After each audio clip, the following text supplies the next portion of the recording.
BRICS summit हो रही है कजान रशिया के अंदर। प्राइम मिनिस्टर मोदी जो भारत के हैं, सबसे पहले तो पीएम मोदी की मीटिंग है अलग से प्रेसिडेंट पुतिन के साथ।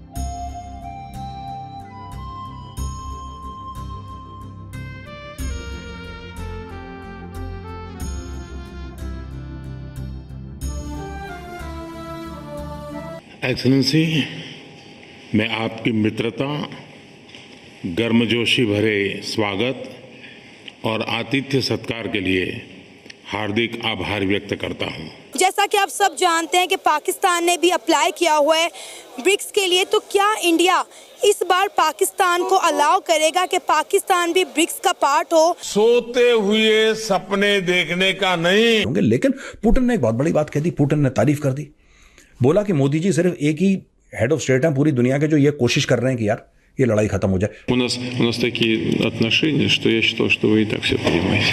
हमारे इतने रिश्ते हैं कि मुझे ऐसा लगा कि आपको कोई अनुवाद नहीं चाहिए। President Xi Jinping, President Putin, they want to create a new order, and they cannot create a new order without Indian Prime Minister Narendra Modi और विदाउट इंडिया।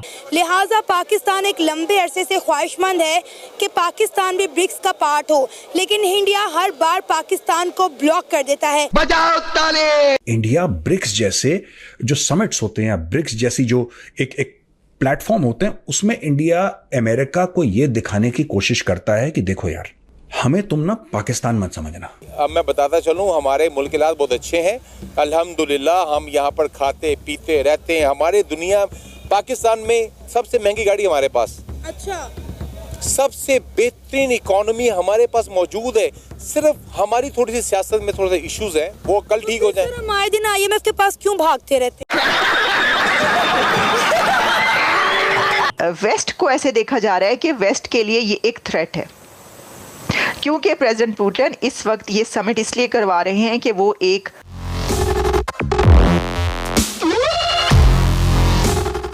जय हिंद दोस्तों, जागो इंडिया में आपका स्वागत है। जैसा कि आप लोग जानते हैं, इस समय मोदी जी रशिया पहुंच गए हैं ब्रिक्स समिट के लिए। वहां पर पुतिन ने मोदी जी का भव्य स्वागत तो किया, साथ में मोदी जी की तारीफ भी की कि मोदी जी ही इकलौते ऐसे दुनिया में लीडर हैं जो कि रशिया और यूक्रेन की जंग को रुकवाना चाहते हैं। बाकी सभी देश तो अपने फ़ायदे के लिए इनकी लड़ाई ही चाहते हैं। वहीं दूसरी ओर पाकिस्तानियों ने भी फिर से सपना देखना शुरू कर दिया है कि वो भी ब्रिक्स का पार्ट बनना चाहते हैं, लेकिन भारत उनका ये सपना कई बार तोड़ चुका है। जो देश हमारे देश में दहशतगर्दी फैलाता है, उसको हम अपने साथ कैसे मिला सकते हैं? जब तक दहशतगर्दी उनकी तरफ से बंद नहीं होगी, तब तक कोई टॉक्स नहीं होंगी और ना ही उन्हें किसी भी ग्रुप में शामिल किया जाएगा। आपको क्या लगता है? अपनी राय भी आप हमें कमेंट कर ज़रूर बताइए। तो चलिए दोस्तों, इसी टॉपिक पर देखते हैं पाकिस्तानी मीडिया का रिएक्शन। और वीडियो शुरू करने से पहले आपसे रिक्वेस्ट है, अगर आप चैनल पर नए हैं तो चैनल को सब्सक्राइब करके बेल नोटिफिकेशन के बटन को ज़रूर दबाइए। तो शुरू करते हैं आज का वीडियो। जय हिंद, जय भारत। एक्सेलेंसी, मैं आपकी मित्रता, गर्मजोशी भरे स्वागत और आतिथ्य सत्कार के लिए हार्दिक आभार व्यक्त करता हूं। मेरे लिए खुशी की बात है कि ब्रिक्स समिट के लिए कजान जैसे खूबसूरत शहर में आने का अवसर मिला है। इस शहर के साथ भारत के गहरे और ऐतिहासिक संबंध रहे हैं। कजान में भारत के नए कॉन्सुलेट के खुलने से ये संबंध और मजबूत होंगे। एक्सेलेंसी, पिछले 3 महीनों में मेरा 2 बार रूस आना हमारे करीबी समन्वय और गहरी मित्रता को दर्शाता है। जुलाई में मॉस्को में हुई हमारी एनुअल समिट से हर क्षेत्र में हमारे सहयोग को बल मिला है। एक्सेलेंसी, पिछले 1 वर्ष में ब्रिक्स की सफल अध्यक्षता के लिए मैं आपको बधाई देता हूं। 15 वर्षों में ब्रिक्स ने अपनी एक विशेष पहचान बनाई है और अब विश्व के अनेक देश इससे जुड़ना चाहते हैं।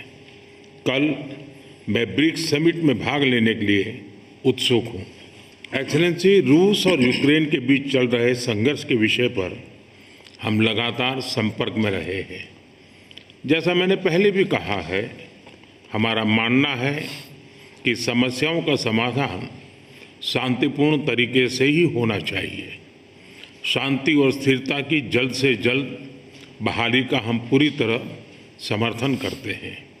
हमारे सभी प्रयास मानवता को प्रमुखता देते हैं। आने वाले समय में भी भारत हर संभव सहयोग देने के लिए तैयार है।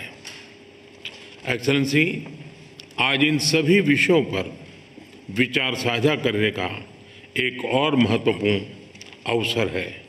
एक बार फिर बहुत बहुत धन्यवाद। दुनिया में एक बड़ी समिट ब्रिक्स, और ब्रिक्स को होस्ट कर रहे हैं रशिया के प्रेसिडेंट पुतिन। कहा जा रहा है कि क्या पुतिन के लिए ये एक बहुत बड़ी विक्ट्री है, एक बहुत बड़ी जीत है, क्योंकि in the shadow of Ukraine Russia war, जबकि ये कोशिश की जा रही थी वेस्ट की तरफ से कि प्रेसिडेंट पुतिन को आइसोलेट किया जाए, लेकिन ऐसा नहीं किया जा सका क्योंकि इससे पहले भी वहाँ पर कई एक इकट्ठ होते रहे, और अभी इस वक्त भी ब्रिक्स 2024 कजान में स्टार्ट होने जा रही है।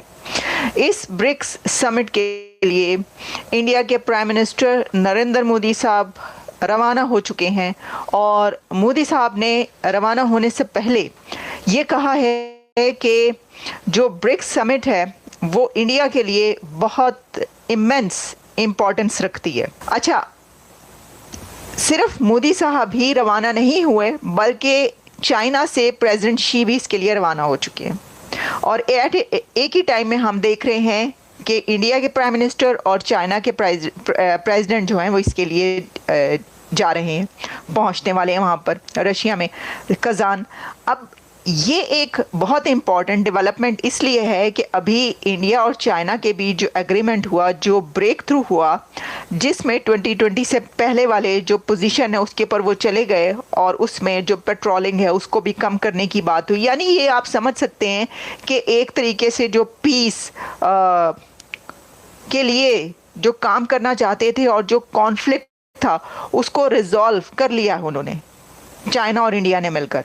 ये एक बहुत बड़ा ब्रेक थ्रू है। वेस्ट को ऐसे देखा जा रहा है कि वेस्ट के लिए ये एक थ्रेट है, क्योंकि प्रेसिडेंट पुतिन इस वक्त ये समिट इसलिए करवा रहे हैं कि वो एक वर्ल्ड ऑर्डर को चेंज करना चाहते हैं और वो अपना वर्ल्ड ऑर्डर लाना चाहते हैं। वो एक ऐसा ग्रुप तश्कील दे रहे हैं जिसमें चाइना भी हो और इंडिया भी हो, जो एक्सट्रीम राइवल्स हैं एक दूसरे के, वो दोनों एक ही ग्रुप में जब एक साथ शामिल होंगे तो वो एक बहुत बड़ा ग्रुप बन जाएगा, और वो बन गया है।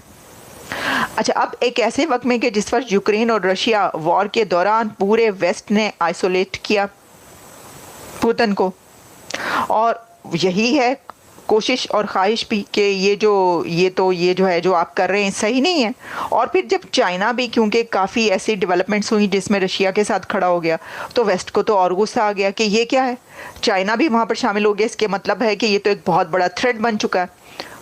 तो जॉन कर्बी, जो कि स्पोक्स पर्सन है, कम्युनिकेशन एडवाइज़र, और जो इसके लिए डेली बेसिस पे प्रेस ब्रीफिंग्स में एक वो भी हैं स्पोक्स पर्सन, तो उनसे ये पूछी गई बात कि ये हो रहा है तो आप देख रहे हैं ये क्या हो रहा है, क्या आपके लिए थ्रेट है? तो उन्होंने ये कहा कि ये हमारे लिए थ्रेट नहीं है।